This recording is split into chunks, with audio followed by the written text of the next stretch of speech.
आप उस फोबिया से ग्रस्त हो गए हैं और आपकी विदाई होने वाली है, तो इसलिए भ्रष्टाचार की बात कर रहे हैं।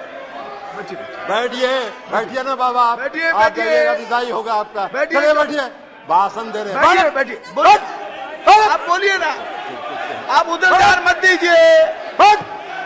राजीव जी, राजीव रंजन जी, लोकतंत्र है क्या?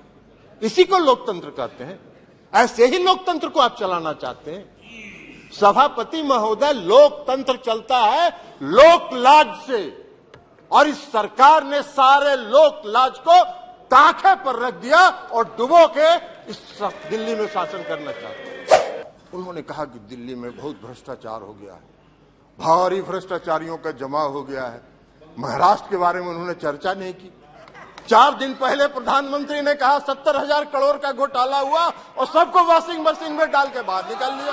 अरे वाह भाई वाह, भ्रष्टाचार की परिभाषा कर रहे हैं। और देश देख रहा है, आपको भी गृह मंत्री जी, पूरा देश देख रहा है कि कौन से भ्रष्टाचार की आप व्याख्या कर रहे हैं। अरे सेवा दिल्ली की सरकार जनता की सेवा कर रही है कि नहीं कर रही है, यह फैसला तो करने का अधिकार दिल्ली की जनता को। आप कैसे बैठ के यहां फैसला कर सकते हैं? आपको कौन अधिकार दिया है यहां फैसला करने? चुनाव तो आप भी लड़ते हैं दिल्ली में। The Lieutenant Governor shall be bound by the decision of DNCTD on services as explained above। ये कौन सा शासन आप चाहते, कौन सा लोकतंत्र स्थापित करना चाहते हैं? अभी चर्चा कर रहे थे माननीय गृह मंत्री जी, गठबंधन की चर्चा कर रहे थे, इंडिया की भी चर्चा कर रहे थे। अब इंडिया का फोबिया तो उनको समा गया है, इसलिए कि आज तक तो कभी इन्होंने एनडीए की बैठक नहीं की, आज तक कभी नहीं हुआ था। लेकिन जिस दिन इंडिया की बैठक मंगलोर में हो रही थी, उसी दिन इन्होंने एनडीए का बैठक किया।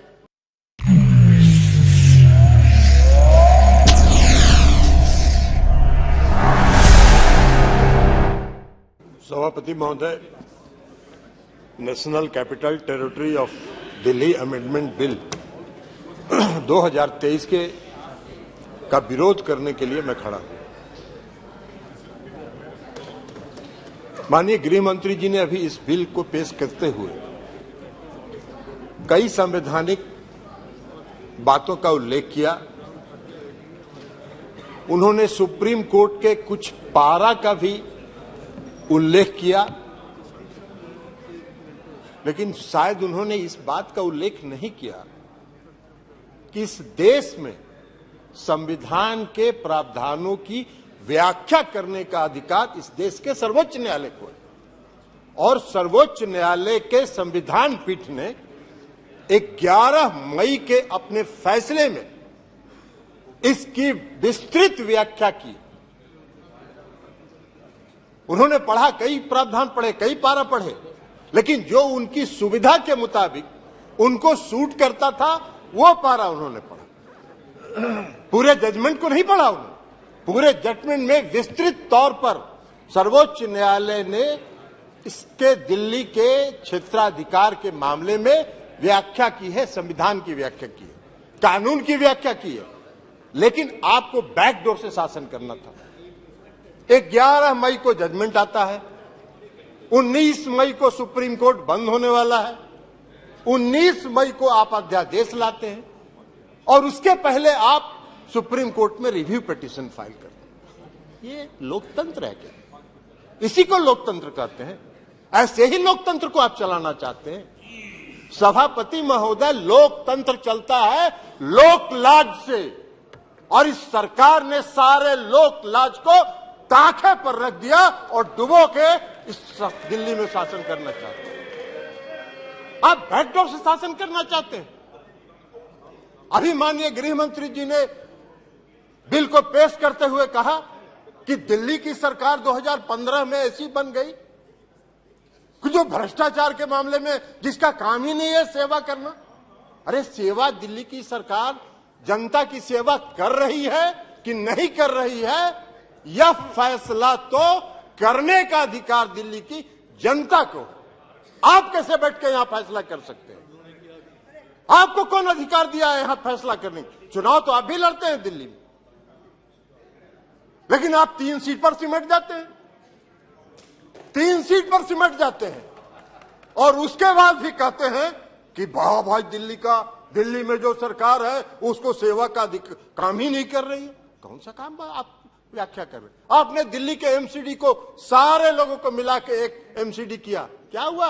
हसर आपका दिल्ली के एमसीडी के चुनाव में भी आप हार गए, फिर भी आप बोलने में बात नहीं आ रहा है, फिर भी आप बोल रहे। तो लोक लाज जब आप ताखे पर रख दीजिएगा तो यही होगा, क्योंकि आपने लोकतंत्र को समाप्त करने का निर्णय किया। आप अभी बात कर रहे थे गठबंधन की, आपने विस्तृत सुप्रीम कोर्ट के जजमेंट, हम एक पारा पढ़ना चाहते हैं, कई पारा को पढ़ा है, कल्याण बनर्जी साहब ने भी कहा है, बाकी लोगों ने भी कहा। फेडरल स्ट्रक्चर पर आघात है, संघीय ढांचा पर आघात है, ये जो अमेंडमेंट आपने ऑर्डिनेंस बिल लाया है यह लोकतंत्र के खिलाफ है। सुप्रीम कोर्ट ने 162 पारा 162 का एक पारा हम सिर्फ 4 लाइन आपको पढ़ के सभापति महोदय सुनाना चाहते हैं। We retreat that in light of Article 239 AA and the 2018 Constitution bench judgment, the Lieutenant Governor is bound by the aid and advice of the Council of Ministers of NCTD in relation to matters with the legislative scope of NCTD. As we have held that NCTD has legislative power over services excluding public order, police and land.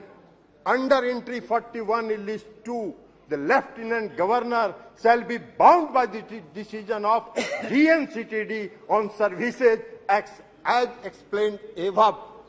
To clarify any reference to Lieutenant Governor over sub-services, excluding services related to public order, police and land, in relevant rules shall mean Lieutenant Governor acting on behalf of GNCTD. सारा तो स्पष्ट कर दिया supreme court ने। फिर आपको क्या अध्यादेश लाने की जरूरत पड़ी?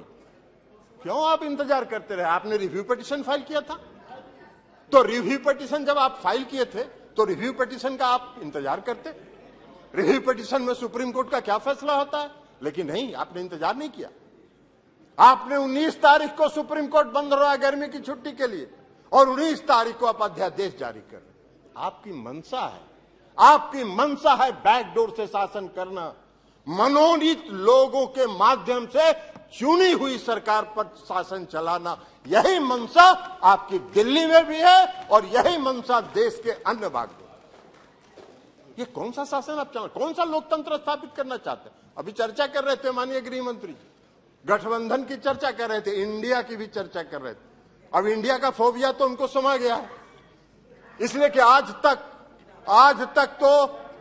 तो कभी इन्होंने एनडीए की बैठक नहीं की, आज तक कभी नहीं हुआ था। लेकिन जिस दिन इंडिया की बैठक बंगलोर में हो रही थी उसी दिन इन्होंने एनडीए का बैठक किया। अरे भाई, आपको तो उस फोबिया से आप ग्रस्त हैं, आप उस फोबिया से ग्रस्त हो गए हैं और आपकी विदाई होने वाली है, तो इसलिए भ्रष्टाचार की बात कर रहे हैं। बैठिए ना बाबा, आप जाइएगा, विदाई होगा आपका। चलिए बैठिए, भाषण दे रहे हैं, बैठिए, आप बोलिए ना, आप उधर ध्यान मत दीजिए। राजीव रंजन जी, उधर ध्यान मत दीजिए। Address the chair only, address the chair only. केवल आपकी बात रिकॉर्ड में जा रही है, किसी अन्य की बात रिकॉर्ड में नहीं जा रही है। आप please address the chair and please सभापति and try to conclude also please. इसलिए सभापति महोदय, please sit down, please sit down. No, बैठिए, आप बैठ जाइए प्लीज, आप बोलिए। इसीलिए सभापति महोदय, अभी माननीय गृह मंत्री जी चर्चा कर रहे थे, अभी गृह मंत्री जी चर्चा कर रहे थे, आप अपनी बात पूरी कीजिए ना। अभी गृह मंत्री जी, माननीय गृह मंत्री जी चर्चा कर रहे थे। एक मिनट, आप प्लीज, स्वागत, आप तो बैठिए ना, बैठिए, अभी अपनी बात पूरी करिए। अभी गृह मंत्री जी चर्चा कर रहे थे, उन्होंने दिल्ली के भ्रष्टाचार पर चर्चा की। आप ही चलाइएगा। आप तो बैठिए, जी जी जी, इधर ये हाँ, आप अपनी बात पूरी कीजिए प्लीज। इसलिए सवाल छोड़ दीजिए। आप अपनी बात पूरी कीजिए, अपनी बात पूरी कीजिए। सभापति महोदय, अभी सभापति महोदय माननीय गृह मंत्री जी चर्चा कर रहे थे, पेश करते हुए उन्होंने कहा कि दिल्ली में बहुत भ्रष्टाचार हो गया है, भारी भ्रष्टाचारियों का जमा हो गया है। महाराष्ट्र के बारे में उन्होंने चर्चा नहीं की। 4 दिन पहले प्रधानमंत्री ने कहा 70,000 करोड़ का घोटाला हुआ और सबको वॉशिंग मशीन में डाल के बाहर निकाल लिया। अरे वाह भाई वाह, भ्रष्टाचार की परिभाषा कर रहे हैं। और देश देख रहा है, आपको भी गृह मंत्री जी, पूरा देश देख रहा है कि कौन से भ्रष्टाचार की आप व्याख्या कर रहे हैं और कौन सा भ्रष्टाचार पर आप नियंत्रण करना चाहते हैं। भ्रष्टाचार का भय दिखाकर अपनी राजनीतिक बात पूरी कीजिए जी। इसलिए चिंता मत करिए, धन्यवाद। जनता देख रही है आपको भी। 2024 मिश्रा जी, आपका भी फैसला जनता कर देगी। और इसी के साथ अरे कैसे खत्म हुआ? आपने अभी तो कर दिया भाई। नहीं हो गया ना पूरा, अभी नहीं कंक्लूड करने दीजिए। कीजिए तो इसलिए कीजिए, पूरा कीजिए। इसलिए सभापति महोदय, मैं ये कहना चाहता हूं कि जो यह बिल, अरे बैठिए पीछे, बैठ जाइए। यह बिल जो आया है, यह बिल लोकतंत्र का विरोधी है। लोकतंत्र को समाप्त, वैसे इनकी मंशा है, इस सरकार की मंशा है लोकतंत्र के सारी संस्थाओं। आपने कह दी अपनी बात, आपने सारी बात कह दी है। संस्थाओं को ध्वस्त करना इनकी मंशा है। Thank you. ये कर रहे हैं, लेकिन यह लोकतंत्र विरोधी है, संघीय ढांचा के खिलाफ है। मिश्रा जी, इसलिए हमारी पार्टी और हम लोग इसका विरोध करते हैं।